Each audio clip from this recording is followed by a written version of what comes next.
안녕하세요. 저희는 멈추지 않는 필름의 수연, 수진, 서윤입니다. 네, 이제 다들 개강도 하시고 어떻게 지내고 계신가요? 저 정말 바쁜 것 같아요. 아, 힘들죠. 네. 저도 개강한 지 얼마 안 돼서 좀 정신없이 이렇게 보내게 된 것 같습니다. 네, 그래서 이번에 저희가 영화를 하나 보고 왔는데요. 영화 제목 한번 소개해 주시겠어요? 네, 저희가 오늘 다뤄볼 영화는요. 요아킨 트리에 감독의 사랑할 땐 누구나 최악이 된다입니다.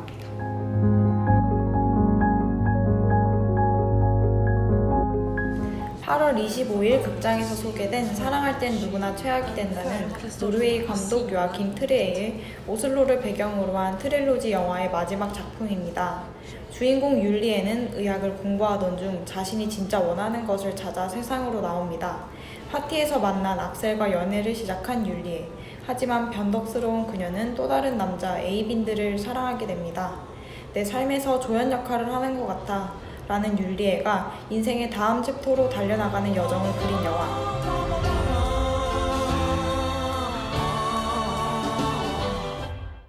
다들 이 영화 재밌게 보셨나요? 저는 이 영화를 겨우 시간을 내가지고 엄청 바쁜 날에 밤에 가서 영화를 봤었는데요. 그 영화 마지막에 워터스 오브 마치라는 노래가 나오거든요. 다들 기억하시나요?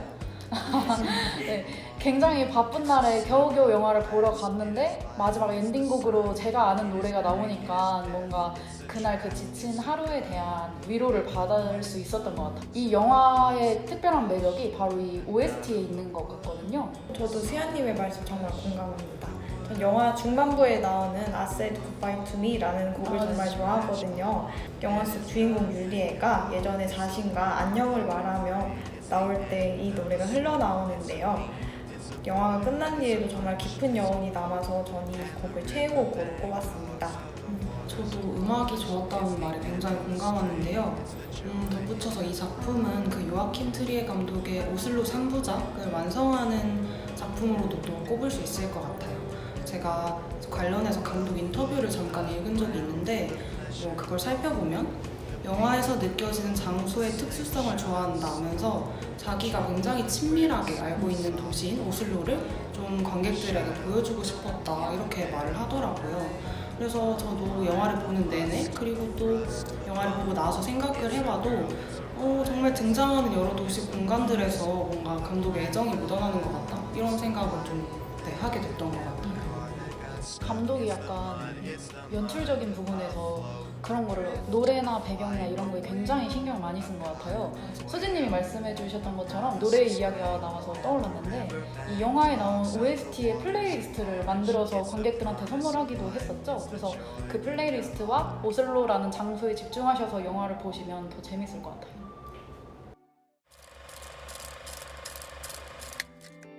예고편에도 나오듯 산후체 최고의 화제 장면, 정지된 세상에서 율리에가 달리기를 하는 장면인데요. 율리에는 영화 속에서 난 내 인생인데 마치 조연 역할을 하는 것 같아 라고 말하는 장면이 있습니다. 이 장면의 시작 부분에서 율리에가 조명을 켜자 율리에를 제외한 모든 것들이 멈추면서 마치 조명은 율리에를 밝히는 스포트라이트처럼 기능합니다. 도시의 자동차, 행인, 모두 오슬로의 여름의 정지에 있어요. 오슬로의 아침 풍경을 천천히 그리고 낭만적으로 잘 그려낸 장면이라 개인적으로 정말 애정합니다. 제가 제일 인상 깊었던 장면은 그 율리에가 남자친구랑 남자친구의 친구랑 다 같이 모여서 이렇게 놀다가 환각버섯 같은 걸 먹잖아요. 그 버섯을 먹고 환각의 장면들이 이렇게 펼쳐지는 그 씬을 되게 좋아하는데 저희가 꿈을 꾸면 그 현실에 되게 다양하게 나에게 자극을 줬던 게 뒤죽박죽 섞여서 나오잖아요. 그런 꿈 같은 인상을 줬던 장면이었던 것 같아요.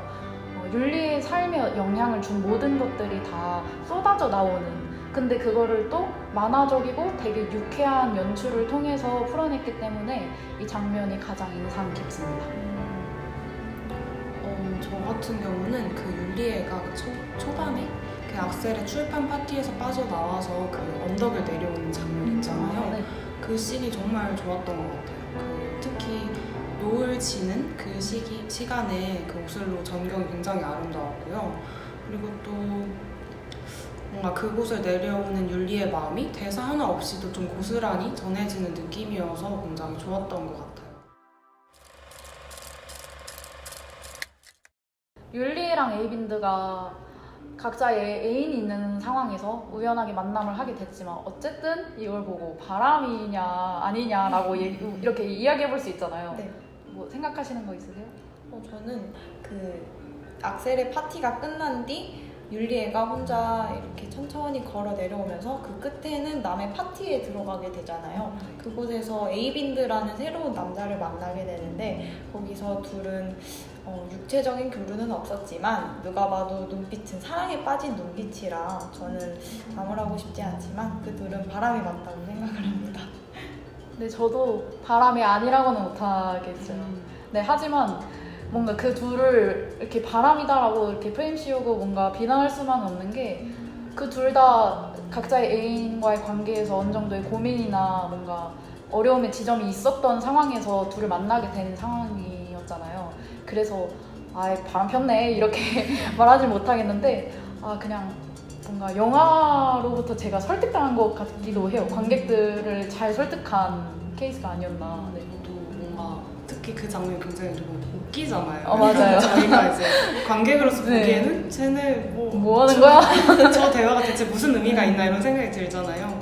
저도 좀 오히려 그게 좀 중요한 포인트가 아닌가라는 생각도 들었어요. 사실 뭐 바람이냐 아니냐를 따지는 게 뭐 그렇게 중요한 문제가 아닌 것 같기도 하고 뭐 또 제3자이고 뭔가 스크린 밖에서 보는 관객인 저희가 쟤네는 바람이네 아니네라고 말하는 건 또 어떻게 보면 영화 안에서 율리에를 최악이라고 규정짓는 바깥 세상과 똑같은 역할을 하는 거 아닌가 이런 자기 반성도 조금 해보게 되고요.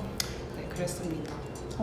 네. 그리고 갑자기 지금 생각난 게 하나 있는데 제가 그 문득 이제 지인이 얘기해준 일화가 하나 있어요. 제 지인이 이 사랑할 땐 누구나 최악이 된다라는 영화를 보려고 직접 영화관에 갔대요. 그래서 영화를 관람하고 있었는데 지금 말씀해주신 그 해당 장면 있잖아요.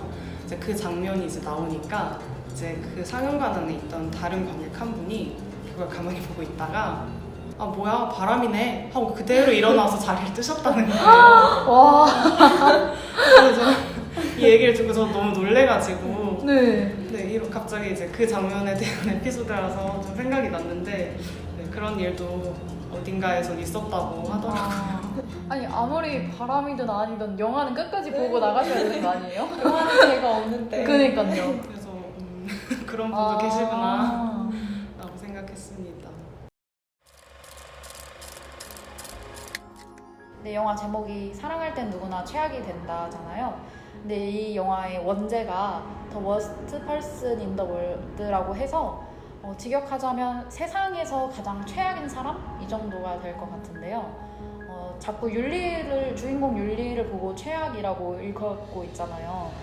이게 어떻게 보면 율리의 입장에서는 좀 자조적인 제목인 것 같기도 하고 세상 사람들이나 시청자의 입장에서 보면 좀 단어적인 제목일 수도 있겠다라는 생각이 들었어요. 율리의 삶을 보면 지금의 나나 지금의 우리랑 크게 다를 게 없어 보이거든요. 되게 복잡하고 되게 다원화된 여러 문제가 발생하는 이 사회 속에서 우리는 우리의 존재 자체를 많이 고민하게 되잖아요.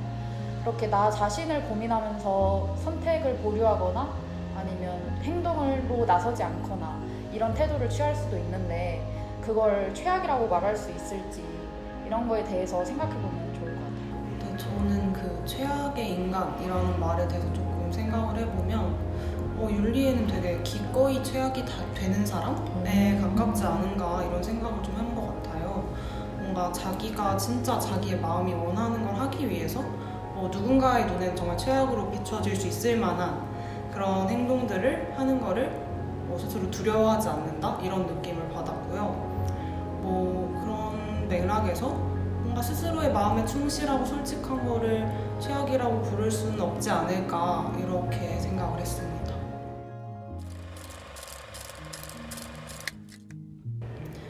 그러면 이제 좀 영화 형식에 관한 얘기로 넘어가 보면 어떨까 하는데요. 이 영화는 총 12개의 챕터를 가지고 있잖아요. 그리고 매 챕터가 시작할 때 또 그 제목이 스크린에 직접 뜨기도 하고요.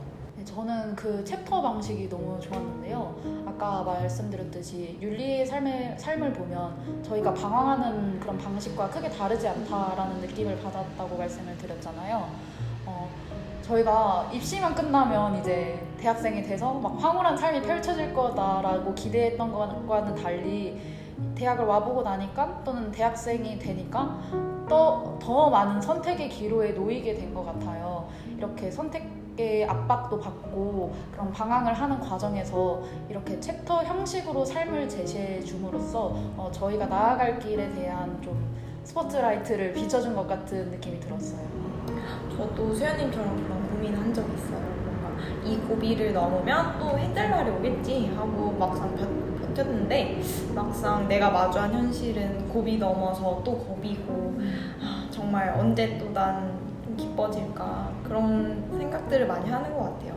영화에서 챕터라는 방식을 왜 사용했을까라는 의문에 대한 답을 감독님의 인터뷰에서 찾을 수 있었어요. 에필로그 12개의 챕터 그리고 프롤로그까지 보시면은 영화는 사실 율리의 방황기라고 제목 붙여도 전혀 이상하지 않아요.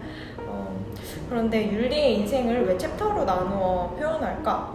마치 영웅의 대서사시처럼 느껴지지 않나요? 그런데 감독님은 자신의 삶에 문학적인 형태가 있기를 무의식적으로 기원하는 것처럼 웅장한 운명을 갈망하는 심리가 있다고 합니다. 그래서 그것이 곧 형식이 되길 바랬다고 합니다.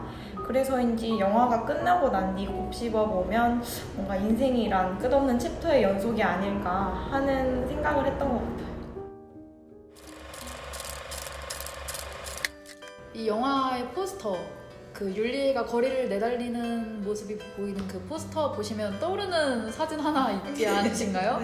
네, 바로 여기 지금 나와 있는데 택배짤로 유명한 그 달려가는 모습이 율리의 모습과 너무 비슷해서 이 포스터들이 화제가 됐었죠. 네, 실제로 지금 이 택배짤의 주인공이신 정재영 씨가 직접 영화에 추천사를 써주시기까지 하셨다고 하는데요. 그만큼 화제가 되었던 이 장면, 바로 율리에가 세상이 멈춘 다음 그 거리를 내달리는 장면이죠. 네, 그 거리를 내달리는 율리의 모습을 보시면 뭔가 굉장히 자연스럽지 않나요? 이게 바로 CG가 없이 배우들이 직접 연기를 통해서 촬영된 장면이라고 해요. 이 장면 정말 좋아하는데요. 이 영화에서 제가 가장 애정하는 장면으로 꼽습니다. 이 달리기를 할 때 율리의 표정이 정말 홀가분하고 깊어 보이지 않나요? 살짝 울컥하는 그런 마음이 있었어요. 에이빈드와 서점에서 우연히 재회한 다음 율리에가 다음날 아침 주방에서 커피를 끓이는 악셀을 뒤로 한 채 에이빈드를 만나러 이제 달려가는 장면인데요. 조명이 탁 켜지는 그와 동시에 세상의 모든 것이 얼어붙어요. 마침내 율리에가 구경꾼에서 벗어나서 자신의 인생을 찾으러 떠나는구나 라고 생각을 했어요. 뭔가 내가 영화에서 율리에가 아닌 조금 더 궁금한 다른 인물이 있을까 좀 생각을 방금 해봤는데요. 저는 그 친구를 좀 알고 싶어요. 누구냐면 그 율리의 아버지가 또 다른 가족을 이제 만들었잖아요. 그 딸. 맞아요. 똑같은 자켓을 입고 있어서. 맞아요. 그게 이제 저희는 율리의 시선으로 보지만 또 그 친구는 어떤 생각을 하고 있을까? 이런 생각이 또 갑자기 드네요.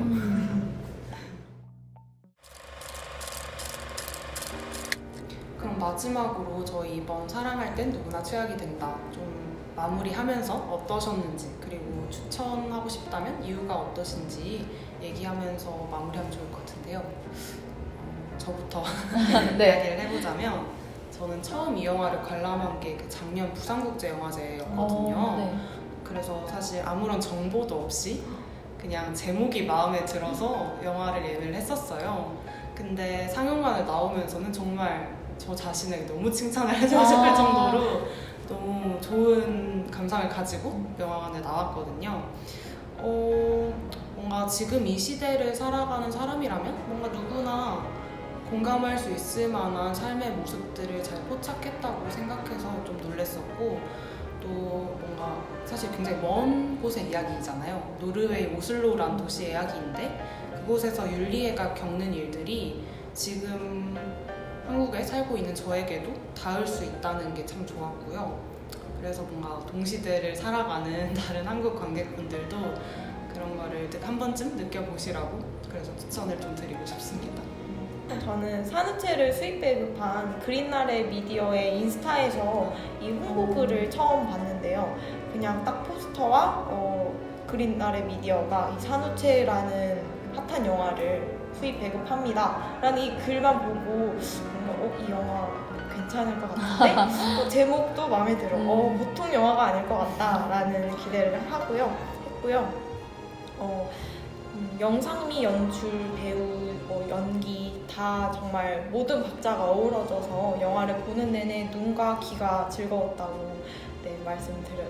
네, 저는 이 영화를 보고 나오면서 생각을 했던 게 영화 너무 좋은데 어디 가서 영화 어땠어? 나 어떤 내용이야? 이렇게 물어보면 뭔가 선뜻 잘 이해하거나 완전하게 전달하지 못할 것 같다는 생각이 들었어요. 좀 어렵잖아요. 네, 그래서 그런 이유가 뭘까라고 생각을 해봤는데 그 이유는 이 영화가 단순하지 않아서였던 것 같아요. 단순하게 누구를 한쪽으로 이렇게 치우쳐버린다던가 아니면 옳고 그름을 자꾸 따지려고 한다던가 이런 거로부터 벗어나서 계속 올곧이 자기가 하고 싶은 이야기를 계속해서 전달하는 것 같다라고 느꼈고 그래서 영화 전체적인 태도가 율리가 선택하는 방식과 닮아 있었던 것 같기도 해요. 네, 그래서 인생의 다음 챕터를 열어가기 전에 자기 자신의 현재 존재에 대해서 많이 고민을 하고 있는 분이라면 이 영화를 보셨으면 좋겠습니다. 네, 이렇게 사랑할 땐 누구나 최악이 된다로 이야기 나눠봤는데요. 다음 에피소드에서는 더 좋은 이야기로 찾아뵙겠습니다. 지금까지 멈추지 않는 필름의 수진, 서윤, 수연이었습니다. 감사합니다. 안녕.